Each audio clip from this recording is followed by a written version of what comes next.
galing sa PSE, nagkuha ng PSE ng anak ko dito po sa Catbalogan City. Saglit lang po ako rito, ngayon pauwi na naman.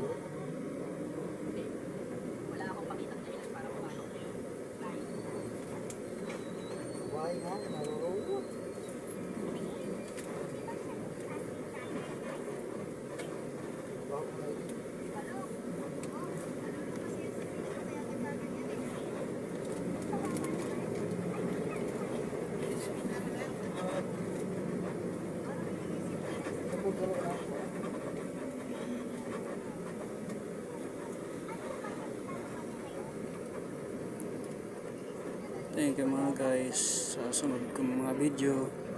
Like and share, comment na lang po sa aking Facebook page. Maraming salamat.